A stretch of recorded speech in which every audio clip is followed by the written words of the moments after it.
On a fait l'astrologie de Jamel Debbouze. J'ai regardé les yogas qu'il a, comme j'ai fait avec Cyril et Kylian. Et on va voir s'il y a de l'inspiration. Et de ce que j'ai vu juste avant, il y en avait pas mal. Et ça correspondait exactement aux périodes où il a eu du succès.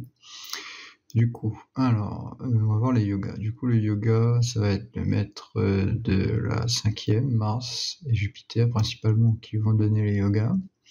Ici, on a parfaitement le yoga en fait le plus fort qu'on peut avoir, parce que on a le maître de la 9e et de la 5e qui sont dans un angle, la 10e, le meilleur angle en plus, qui est la 10e maison, qui sont exactement collés l'un avec l'autre, donc qui sont en conjonction. Et du coup, ça fait le meilleur yoga qu'on peut avoir. Et en plus, Jupiter et Mars, ils aiment bien être ensemble parce qu'ils s'aident mutuellement. Donc d'un point de vue psychologique, c'est une bonne chose. Et en plus, d'un point de vue yoga, c'est une bonne chose. Parce qu'on peut souvent avoir, par exemple, des yogas comme Michael Jordan, qui a un yoga entre le Soleil et Saturne dans la 10e maison. Mais le Soleil et Saturne, ils n'aiment pas être ensemble, du coup ça donne des problèmes psychologiques au niveau de la confiance en soi, au niveau du Soleil.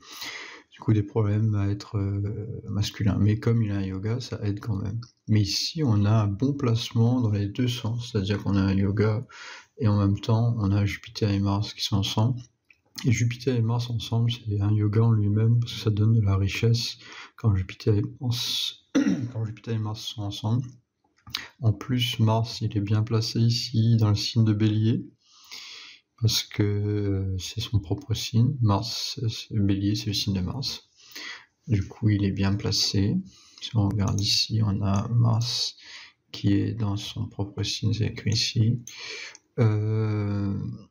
Et Jupiter qui est à côté, qui aide Mars, du coup ça aide encore plus, sans compter que Mars ici, il est dans la 10e maison, ça aide Mars, il est très fort dans la 10e maison. Si on regarde ici, ce Mars, il a quand même pas mal de force, je m'attendais à avoir encore plus, mais il a quand même pas mal de force, donc il a 5, 9, et Jupiter, il est à 3, 6, donc ici on a un yoga déjà de 10, presque 10. Ensuite, donc si on regarde quelle période il était, lui, quand il était à 99, donc il était dans sa période de Jupiter, et en 81 aussi, parce que c'est lié à signe de Sagittaire, qui est lié à Jupiter. Dans la période de Rahu. Rahu, c'est ce signe noir là, que j'ai mis en noir. Qu'est-ce que je voulais regarder d'autre ? Du coup, Jupiter.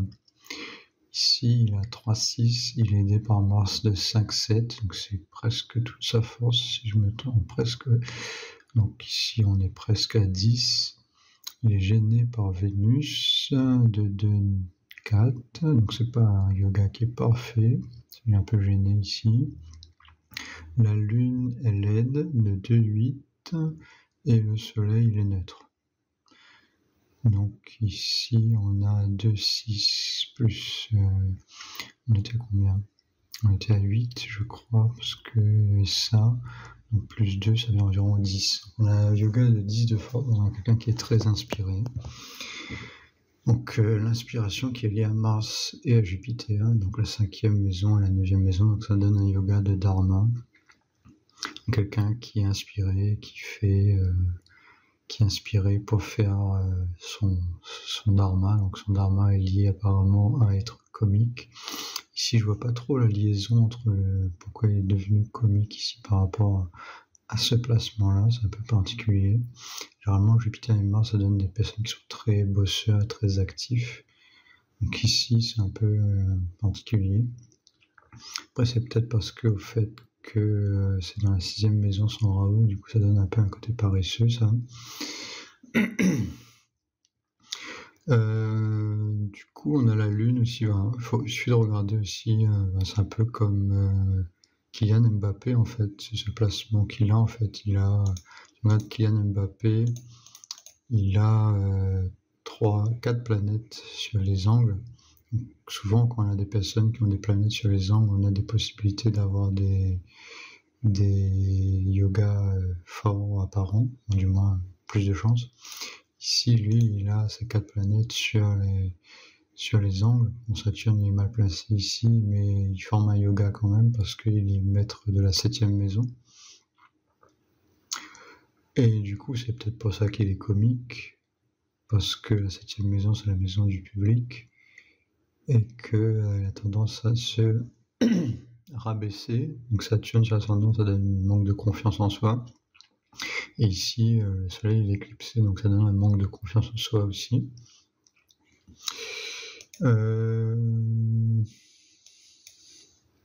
Qu'est-ce que je voulais dire? Oui, du coup, par rapport au yoga, on a la lune qui forme un yoga, parce que c'est le maître de la première maison, donc une maison angle et une maison trine en même temps qui est dans un angle. Donc ça donne un yoga en lui-même, même s'il n'y a pas Jupiter et Saturne en face.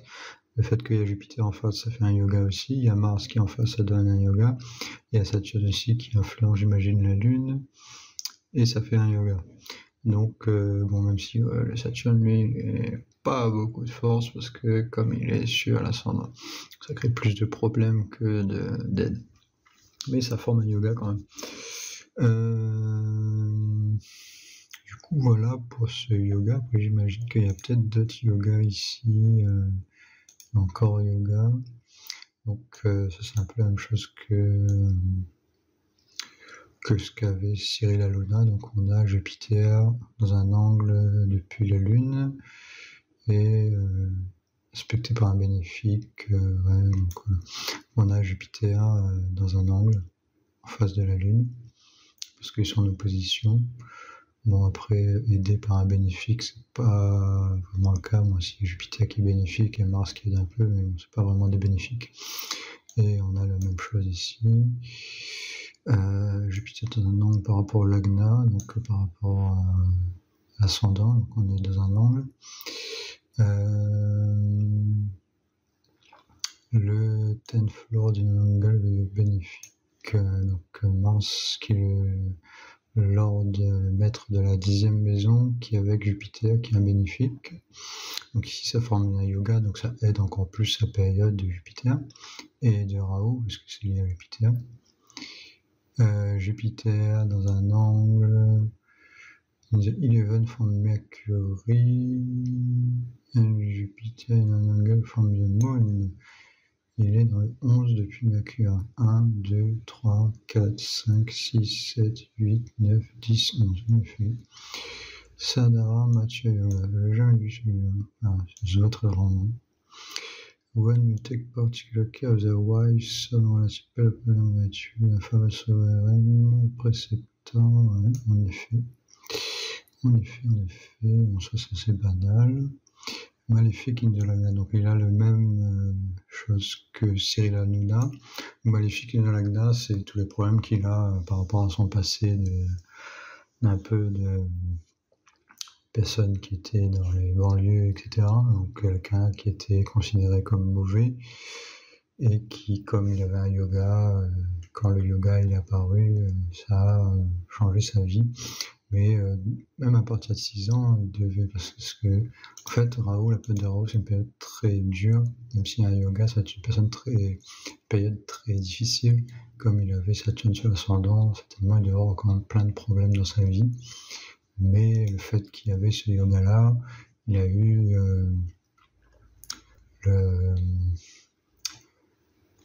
comment ça s'appelle encore, possibilité de transformer, d'avoir une envie de montrer qui il est vraiment dans le monde et donner sa trace en fait par rapport au fait que ces maisons qui sont liées au Dharma sont très actifs en fait quand ils sont dans un angle. L'angle c'est l'activité, c'est quelque chose qui va donner de la force et du coup comme les maisons qui sont liées au Dharma sont dans les angles, les planètes qui sont liées ces maisons sont dans les angles, ça va donner une personne qui est originale et qui arrive à montrer qui elle est vraiment et à montrer, donner sa marque dans la société. Et du coup, ça peut donner des chanteurs, des acteurs, des personnes très connues, etc., qui ont vraiment beaucoup d'imagination ou qui sont très bons dans leur métier. Ensuite, comme son Saturne n'est pas très fort, du coup, 2015, dernièrement, on le voit plus beaucoup actif. Il est un peu parti en fait des écrans de télé. On voit juste les rediffusions. Il est plus, il gère un peu son truc dans son coin. Il n'est pas autant sur scène qu'avant. Et du coup, si on regarde son Saturne ici, il n'a pas beaucoup de force, 0,2. Il est aidé par Jupiter 2,7. Mercure, je crois que ça gêne, oui, ça gêne, mais il n'y a pas de force négative sur ce Mercure. Mars qui est de 5,6 et la Lune. Mais il y a quand même le yoga quand même, donc même si c'est une période difficile et que Saturne est sur l'ascendant, il y a quand même du dharma, donc on ne le voit pas sur scène. Mais apparemment ce yoga il est encore là, donc j'imagine que ces entreprises de quelqu'un qui fait de l'humour et tout ça, il gère des personnes qui font de l'humour dans ces émissions, mais qui sont moins connues. Donc, mais il y a quand même le yoga, donc je pense qu'il y a quand même de l'inspiration et que c'est positif, même si Saturne c'est quand même une planète qui est mal placée pour lui. Donc voilà, après Mercure, je pense qu'il va arrêter complètement quand il aura 59 ans, parce que Mercure, il fait pas de yoga. Ah si, il fait un yoga avec Jupiter, que j'ai regardé tout à l'heure, donc il y aura peut-être quelque chose quand même. Ouais, du coup, voilà, donc 59 ans, 40 ans, mais donc il y a quand même une baisse ici comparé à ce Jupiter qui était quand même énorme comparé à Saturne. Si on regarde Jupiter là, on avait, franchement, c'est assez flagrant que on a vraiment l'exemple parfait du meilleur yoga qu'on peut avoir, qui est pas du tout gêné ou très peu. Bon, j'avais déjà regardé, je vais pas le refaire. Du coup, par rapport à sa personnalité elle-même, ici, on a le seul truc qui gêne, enfin deux trucs qui gênent quand même, c'est ce Saturne sur l'ascendant, donc ça donne des addictions, des problèmes. Saturne, c'est la capacité à être patient, etc., à faire des bons choix et enlever les problèmes de nos vies. Et en fait, Saturne, quand c'est sur l'ascendant, ça va ramener plutôt des problèmes dans la vie de la personne. C'est des personnes qui vont attirer les problèmes, qui vont avoir tendance à prendre des décisions qui sont pas les bonnes, qui a ramené des problèmes dans sa vie, c'est-à-dire par exemple quand il a une relation qui est toxique, au lieu d'arrêter la relation, il va avoir tendance à avoir des addictions et à garder la relation toxique. Après ça peut être des addictions au niveau de la drogue, etc. Et ce genre de choses-là. Après, c'est pas forcément dire qu'il va être boire tous les jours, mais ça donne cette tendance-là à avoir des addictions. Après, le fait qu'il a ces bons placements-là, ça va aider beaucoup. Et notamment la Lune sur la 4e maison au niveau de la capacité à être stable, ça c'est un très bon placement, contrairement à Cyril Hanouna qui a un menteur fini parce que 4e maison est complètement bousillée. Ici on a l'inverse, Jamel Debbouze, on a quelqu'un qui n'est pas vraiment menteur, bon, il y a un peu de la tricherie et tout ça, mais c'est pas un menteur en lui-même, c'est quelqu'un qui est stable, qui a une vie de famille quand même assez stable. Donc il y a des problèmes avec son père, etc. Mais il y a quand même une relation familiale qui est quand même stable et épanouie ici, parce que la Lune, elle est quand même bien placée dans la 4e maison. Et on a Jupiter et Mars qui est aussi dans la 10e maison. Donc on a quelqu'un qui a une stabilité à la maison et qui ramène beaucoup d'argent, parce que il y a ce Mars et Jupiter qui sont extraordinaires. Donc le fait qu'il y ait une stabilité dans la 10e maison, ça va aider la 4e, parce que ces maisons-là sont quand même mutuellement... ça aide en fait. Le travail, c'est un peu une sorte de maison, dans le sens où on peut aider, quand on a de la richesse ici, on peut aider la 4e, et voilà, ça s'aide mutuellement en fait. Après, au niveau de sa personnalité, le plus flagrant ici, c'est qu'on a le soleil qui est éclipsé par Ketu. Donc ça c'est le pire placement pour le soleil, un des pires placements, parce qu'on va avoir quelqu'un qui a un manque de confiance en lui, parce que, bon après c'est pas exactement à côté, c'est quand même assez éloigné, donc c'est plus son Mercure qui est à côté du point d'éclipse. Du coup, ça donne quelqu'un qui est intelligent. Ce Mercure n'est pas gêné trop par le point d'éclipse, lui. Par ce point d'éclipse-là, du moins. Et du coup, et même l'autre aussi d'ailleurs, le Mercure n'est pas trop gêné par le point d'éclipse. Et ici, il n'est pas en combustion, donc ça va donner quelqu'un qui est très intelligent, qui a fait beaucoup de recherches journalistiques au niveau de la communication. Ce Mercure, il y a un Mercure c'est d'ailleurs sa planète la plus forte, assez extraordinaire ici. On regarde ici sa planète la plus forte, Mercure. On a le premier ici, on a la force ici, on a la force ici. Dans tous les placements importants, on a de la force. Son Mercure, il est proche de la première maison, et Mercure est le mieux placé dans la première maison, et il est dans un signe, son signe à lui, le signe de Gémeaux, donc il est très très fort. Et en même temps, c'est sa vie antérieure, et c'est en rétrograde. En rétrograde, c'est plus fort. Donc on a un Mercure très très fort, quelqu'un qui est très fort dans la communication, qui arrive à parler très facilement. Après, dans le signe de Gémeaux, c'est capacité à être un comique, à plaisanter, etc. Ça ne veut pas forcément dire que quelqu'un va être un comique, ça va être lié à d'autres placements qui sont assez difficiles à comprendre. Mais ici, de manière naturelle, c'est-à-dire à la maison, avec ses amis, quand on a un Mercure très fort, on a des planètes qui sont très fortes dans le signe de Gémeaux, c'est souvent des personnes qui vont plaisanter, qui vont faire de l'humour, etc. Donc ici, on a quelqu'un qui a capacité à faire de l'humour assez forte ici, de manière naturelle. Donc même avant qu'il était comique sur scène, j'imagine qu'avec ses amis, il devait plaisanter beaucoup. Et le fait que son soleil est éclipsé, par contre, ça, c'est une gêne. Et en même temps, ça crée quelqu'un qui est perfectionniste, en fait, qui a peur, qui a beaucoup de peur. Parce que le soleil, quand il est éclipsé, c'est un peu comme si c'est la nuit.